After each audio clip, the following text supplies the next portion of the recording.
quis comentar rapidamente dessa discussão do Karl Popper, do Bachelard, etc., essa delimitação do que é ciência, do que é método científico, a experimentação importa na definição de ciência, não importa, como que isso se estabelece, existem pré-condições dentro do trabalho do cientista, ele tem muita clareza do que ele está fazendo, ele não tem clareza do que ele está fazendo, justamente para dizer o quê? Que a resposta à pergunta o que é ciência não é uma resposta tão simples e não pode ser uma resposta tão objetiva assim como parece.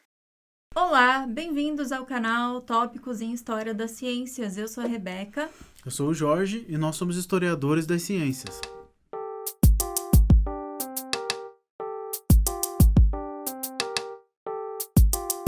Esse vídeo é a primeira aula do nosso curso de Introdução à História das Ciências. Se você quiser pular direto para o início dessa aula, é só clicar no minuto que está aparecendo na tela. Caso você queira acompanhar a programação do curso todo, é só continuar assistindo o vídeo. Bom, como dissemos nos vídeos anteriores, a ideia de criar o curso livre foi o principal motivo para a criação do projeto do canal também. A gente sabe que existe uma demanda aumentando a cada dia de discussões sobre ciência de um modo geral, e ao menos em língua portuguesa, o conteúdo que vocês vão encontrar no YouTube, sobretudo relacionado à história das ciências, é um conteúdo, na verdade um subproduto, né, de canais institucionais, ou então são vídeos de palestras que foram ministradas sobre esses temas e depois upadas no YouTube, ou seja, não foram produzidas exclusivamente com esse objetivo.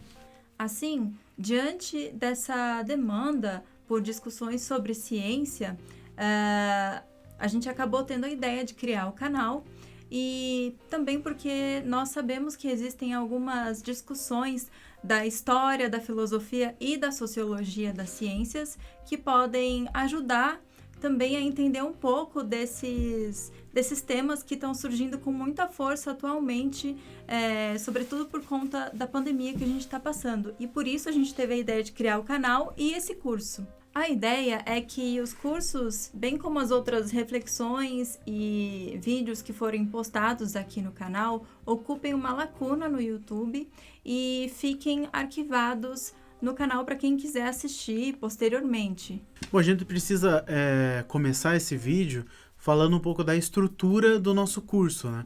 Bom, então, como a gente já explicou muito por cima no primeiro vídeo da apresentação do canal, esse nosso primeiro curso de Introdução à História das Ciências, ele vai começar agora em agosto, com essa primeira aula, e ele vai até dezembro de 2020. E ele vai ser composto por 5 aulas, sendo que cada aula ou vídeo vai ser postado toda a última segunda-feira de cada mês. Os temas de cada aula, além disso, eles foram escolhidos tendo como base as principais discussões do campo da história das ciências. Assim, as aulas, ou seja, os vídeos aqui do nosso curso, terão momentos mais gerais, né, introdutórios, e momentos mais densos, nos quais a gente vai deixar disponível uma lista de leitura para vocês também acompanharem e irem aprofundando o conhecimento de vocês sobre cada tema de cada aula. Além disso, caso surgirem dúvidas, vocês podem deixar na caixa de comentários de cada aula e também podem mandar para a gente através do nosso e-mail que vai estar na descrição do vídeo. Bom, a primeira aula do curso, que é, no caso, o vídeo de hoje, é sobre a definição de história das ciências e sobre como diferentes campos, como a filosofia, a sociologia, a história e os próprios cientistas, né, as próprias ciências duras, né, as ciências da natureza, como que elas se inseriram ao longo do tempo no debate sobre ciência. E, sobretudo, sobre as relações entre ciência, história e sociedade. A segunda aula do curso abordará a história da historiografia das ciências. Ou seja, falaremos de forma mais específica como surgiu a disciplina da história das ciências e como ela teve seus vários desdobramentos. Bom, a terceira aula do curso vai abordar um tema que, de certa forma, é bastante conhecido pelas pessoas em geral, e que, ao mesmo tempo, é um dos principais temas da história da historiografia das ciências, que é a Revolução Científica. Ou melhor, que é o tema da Revolução Científica. A quarta aula será sobre espacialidade. Nela, nós vamos discutir temas como a difusão da ciência, a circulação de ideias e cientistas, conexões, cruzamentos, como que essa historiografia sobre espacialidade e sobre também história global, história local, etc., tem debatido sobre esses temas. A última aula do curso vai ser sobre temas mais contemporâneos na historiografia das ciências, como, por exemplo, sobre o conhecimento no antropoceno. Uma coisa só importante de ressaltar é que o curso vai ser dividido em 5 aulas, né?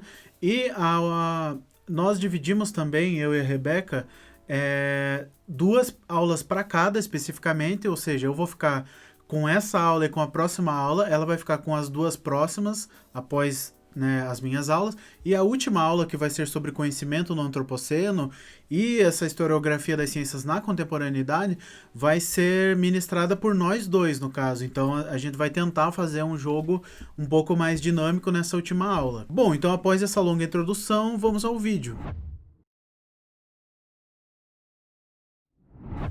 Você sabe o que é a história das ciências?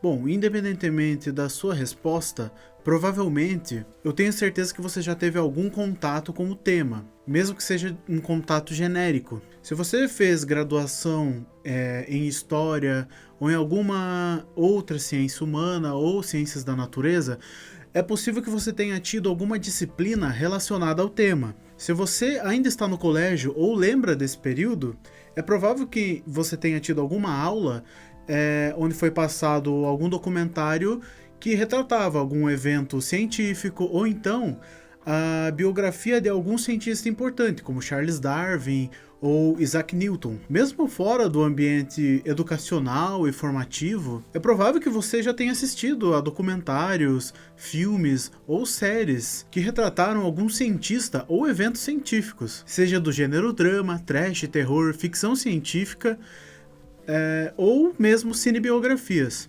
Existem vários pontos de contato com a história das ciências, seja direta ou indiretamente. Ela pode ser usada como ferramenta no próprio ensino de ciências, na divulgação científica ou, como os exemplos que eu dei, nas artes e mesmo no entretenimento. O problema, e sempre tem um problema, é que a história das ciências não se reduz a isso, e justamente as suas potencialidades mais interessantes em termos de contribuição, em termos de capacidade analítica e de contribuição para discussões importantes sobre ciência, sobre história, filosofia, de um modo geral, são muito pouco conhecidas ou difundidas, para dizer o mínimo. Em geral, a história das ciências parece ser entendida, mesmo que inconscientemente, por pessoas leigas, cientistas ou mesmo divulgadores, como um vasto conjunto de eventos científicos, eventos e fatos científicos que foram se acumulando ao longo do tempo e que indicam os caminhos, ou melhor, o caminho único e linear pelo qual a ciência evoluiu. Mas será que isso é mesmo a história das ciências? Bom, em algum momento entre o fim do século XIX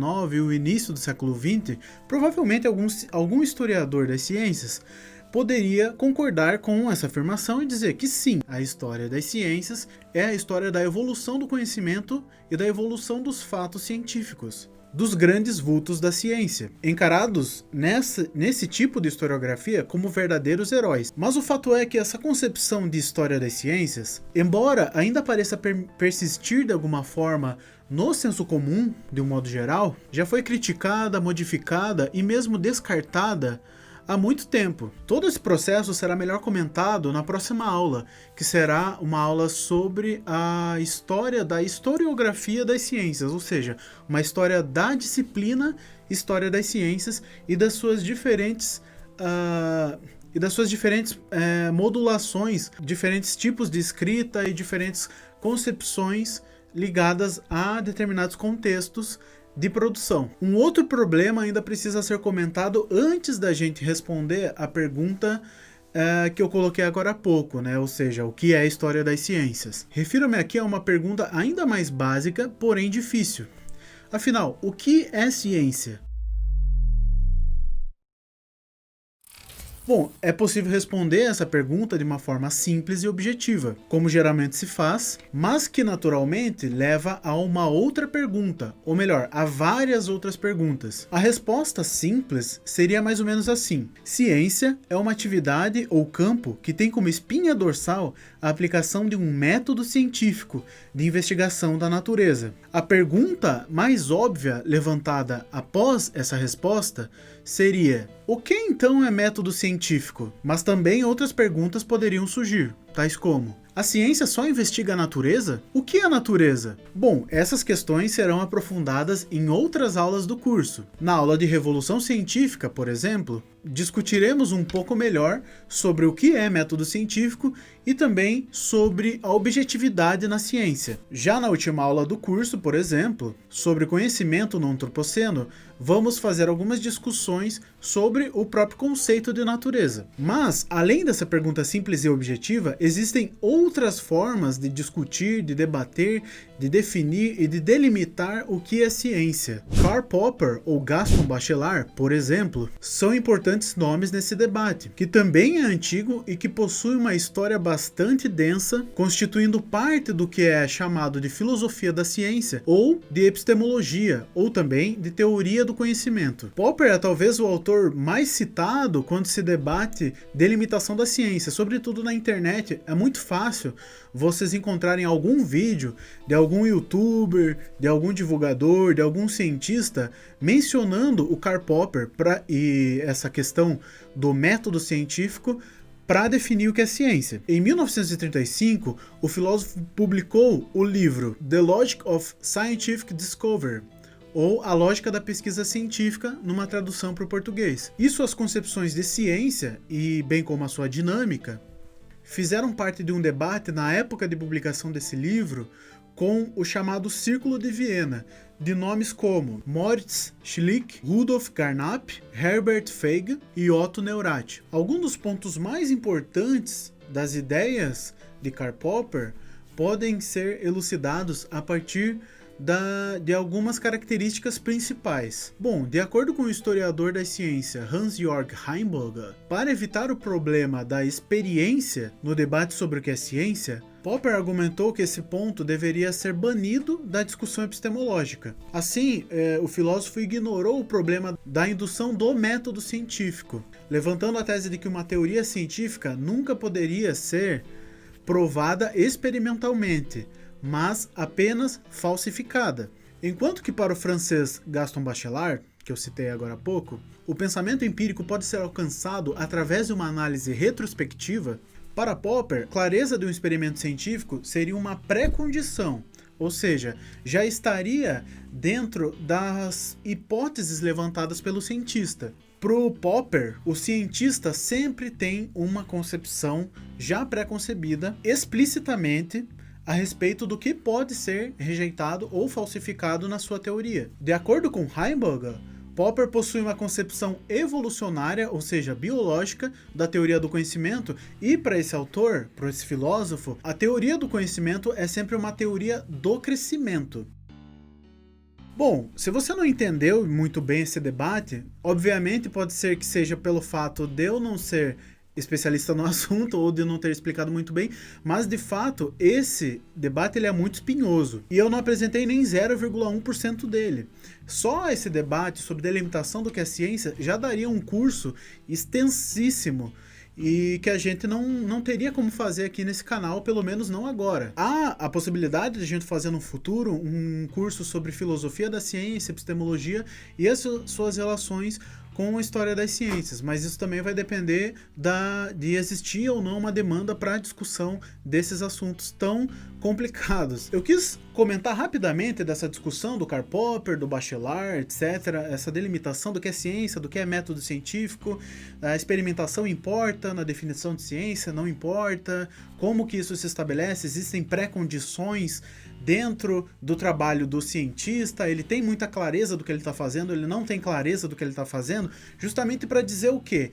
Que a resposta à pergunta o que é ciência não é uma resposta tão simples e não pode ser uma resposta tão objetiva assim como parece. E que as diversas tentativas em definir o que é ciência levaram a criação de inúmeros campos de debates, de abordagens e mesmo de disciplinas como a filosofia da ciência, ou mesmo a história das ciências, por que não, a serem fundadas. O fato é que ao longo desse debate, ainda de acordo com Hans-Georg Heimböger, a ideia de uma ciência como sistema lógico, assim como pensava o Karl Popper, ela passa a perder um pouco de força e passa a ganhar força uma outra ideia, que é a de ciência como processo. Essa segunda ideia tem mais a ver com outro nome que eu mencionei, né, que é o Gaston Bachelard, e que infelizmente não daria para explicar muito bem a sua teoria, enfim, toda a sua discussão, a sua inserção nesse debate aqui nesse vídeo, mas é uma ligação importante com o Gaston Bachelard e com essa mudança de ciência como sistema lógico para a ciência como processo, tem uma coisa em comum, que é o fator histórico. Uma grande mudança ocorreu na teoria do conhecimento, ou epistemologia. Segundo Heimböger, uma grande mudança aconteceu na teoria do conhecimento, ou melhor, na epistemologia, entre os séculos 19 e 20. Então eu vou citar esse autor agora. Essa mudança ocorreu com outra mudança de interesse na teoria do conhecimento. A orientação anterior de encontrar e apresentar o método científico correto, que seria obrigatório em todos os contextos possíveis, foi substituída por um interesse detalhado no que os cientistas realmente fazem na busca de suas pesquisas específicas. Isso deu origem à questão de saber se as ações dos cientistas, em vez de seguir uma lógica atemporal, estavam sujeitas a um desenvolvimento histórico cujo curso temporal poderia ser seguido e cujas condições particulares precisavam ser verificadas. A historicização da epistemologia significa, portanto, também sujeitar a teoria do conhecimento a um regime histórico empírico. Assim, a história passou a ser importante no debate da definição sobre o que é ciência. Enquanto em Karl Popper a história não é um elemento importante na sua teoria, a história não é um elemento válido na delimitação do que é o conhecimento científico, nomes como Gaston Bachelard, Ludwig Fleck, Georges Canguilhem, dentre outros, trouxeram a história para o debate epistemológico. Esses nomes que eu mencionei, mas também outros posteriormente, como Thomas Kuhn ou o próprio Heimböger, que eu estou me baseando, possuem todos uma coisa como denominador comum. O fato de, além de serem filósofos ou historiadores das ciências, também serem cientistas, ou terem uma sólida formação em ciências. Isso é algo bem interessante, pois como eu havia dito antes, em geral, hoje em dia, os cientistas parecem tratar a história das ciências como algo muito simples, ou relegam o conhecimento histórico das ciências a algo meramente curioso, ilustrativo. Mas, por outro lado, muitos cientistas fizeram parte da constituição do campo da história das ciências, sendo fundamentais para a construção dessa disciplina. Bom, o fato é que a história das ciências é uma área muito ampla e plural. Na próxima aula podemos dar exemplos mais práticos de como a disciplina surgiu, se instalou e como ela está disposta em instituições, departamentos, programas de pós-graduação no Brasil e no mundo. Bom, então se definir o que é ciência não é algo simples, definir o que é história das ciências também não o é. Muitos caminhos podem ser traçados para fazer essa definição. E mesmo com um curso de introdução à história das ciências, a gente não conseguiria nem de longe abarcar todos esses caminhos. Bom, então a seguir, a partir de algumas reflexões da historiadora das ciências Lorraine Daston, vou apresentar algumas possíveis definições de história das ciências, baseado não exatamente em algo fechado, mas em definições ou abordagens que foram se formando ao longo do tempo em relação ao campo.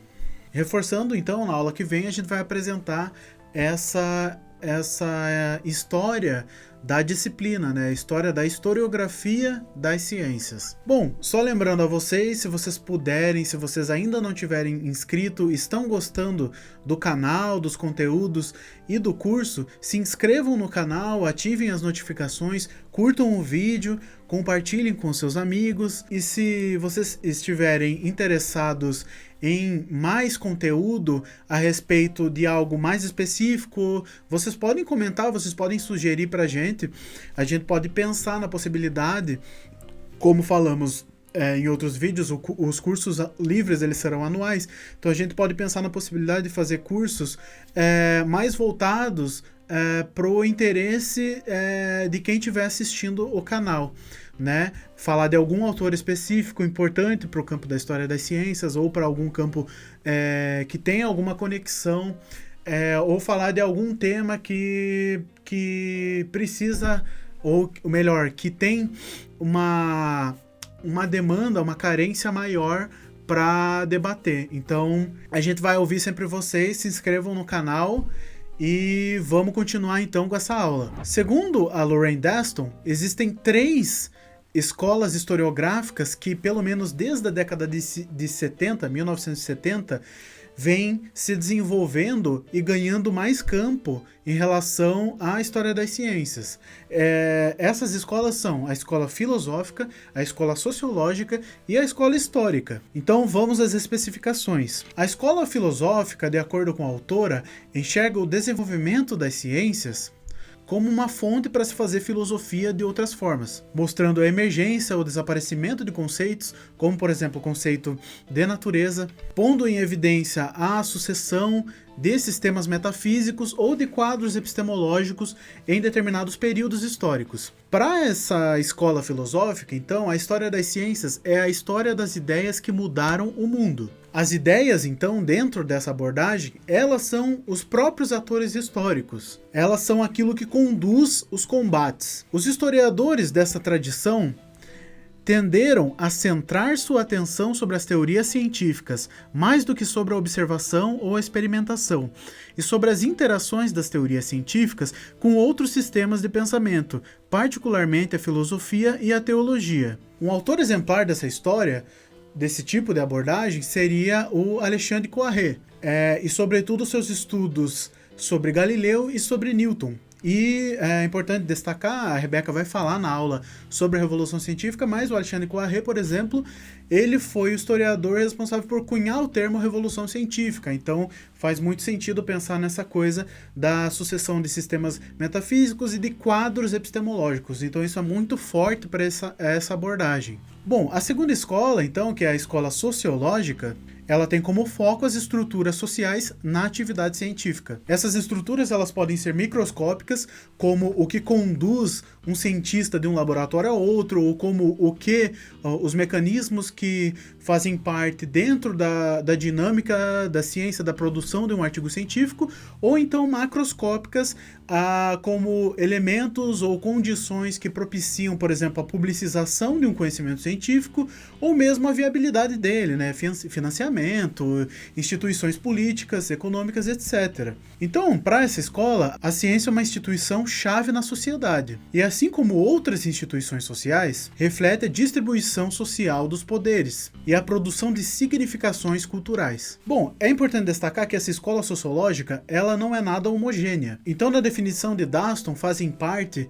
desde os estudos durkheimianos do David Bloor, por exemplo, que é um sociólogo bastante importante dentro da história das ciências, sobretudo da sociologia do conhecimento, quanto às abordagens etnometodológicas de Bruno Latour, que é ainda mais conhecido que David Bloor, por exemplo. Ou mesmo a perspectiva weberiana do sociólogo Robert Merton. Tudo isso faz parte dessa escola sociológica. Mas embora a escola sociológica da história das ciências seja diversa, ela possui um princípio norteador, um princípio em comum, que é o fato de que tomam as estruturas sociais como unidades primeiras de análise.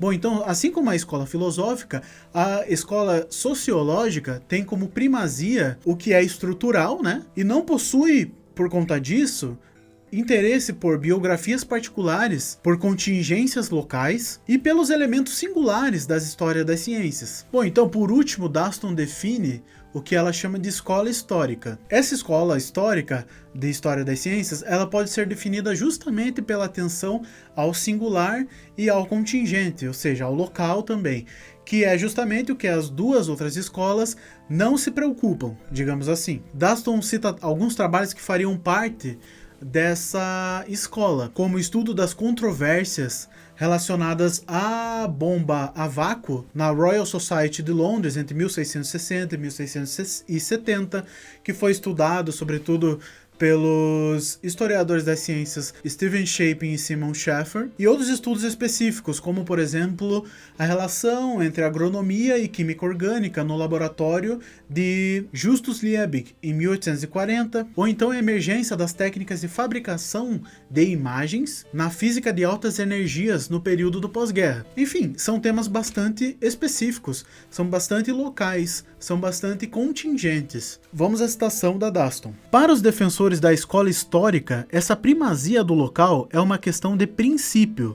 O conhecimento se enraiza no mais profundo de uma época e de um lugar.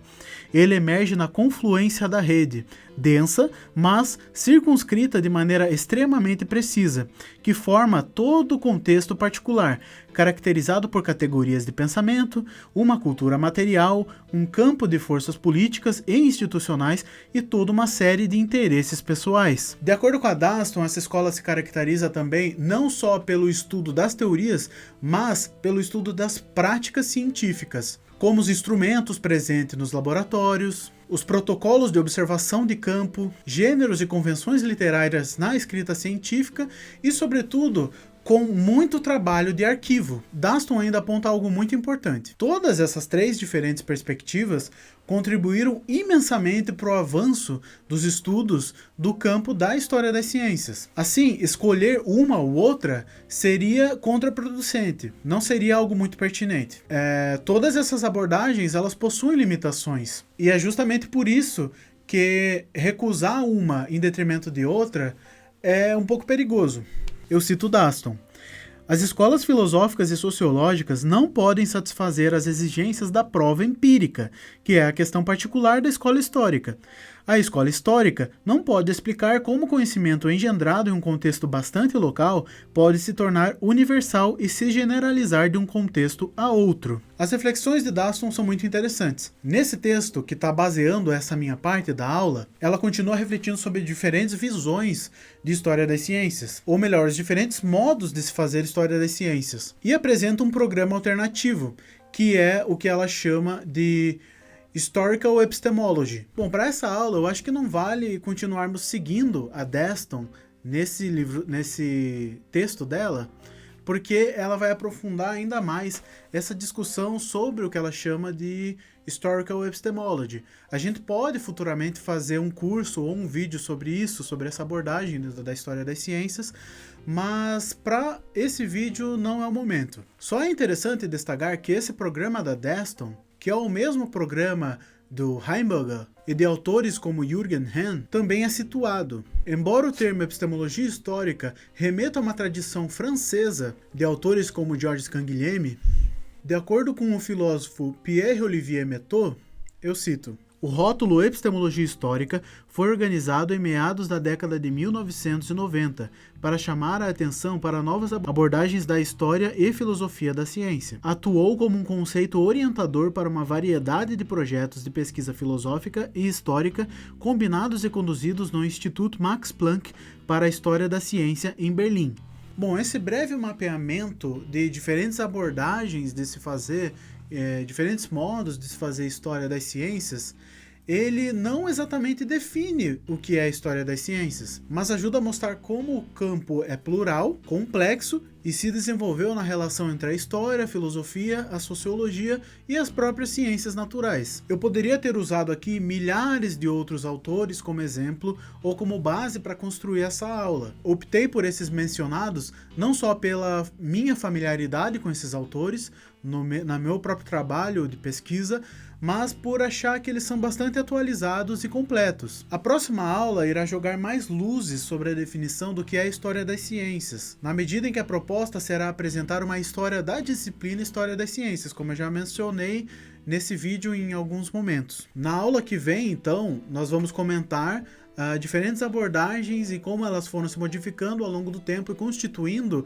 diferentes formatos também de historiografia das ciências e como ela está disposta hoje, institucionalmente. Seus programas, departamentos, sociedades, periódicos especializados, enfim, a gente vai fazer um mapeamento também de como a disciplina ela funciona e ela existe hoje em dia, tanto no Brasil como fora, que eu acho que isso não é uma coisa tão conceitual, né, mas é uma coisa interessante para vocês terem uma noção exatamente do que é a história das ciências na prática, né? Como disciplina, enfim, etc. Bom, o objetivo dessa aula, bem como do nosso curso e também do canal como um todo, não é distanciar a história das ciências especializada das outras histórias das ciências como as que eu mencionei no início do vídeo, as que provavelmente você já teve contato em algum momento da sua vida. O objetivo é mostrar justamente como o campo da história das ciências é mais complexo e interessante do que um conjunto de fatos científicos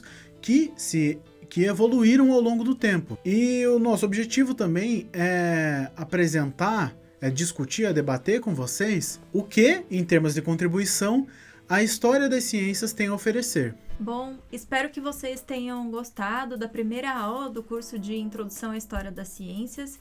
E para vocês não perderem as próximas aulas do curso, já se inscreve aqui no canal, ativem as notificações, curtam, comentem o que vocês acharam, também nos sigam nas nossas redes sociais, no Twitter. E compartilhem com seus amigos. Isso. Para quem ficou com alguma dúvida, ou se você tem alguma sugestão, alguma indicação de leitura, algum apontamento, basta comentar aí no próprio YouTube mesmo, ou se você quiser fazer um comentário mais extenso, ou mesmo anexar coisas também, você pode mandar um e-mail pra gente.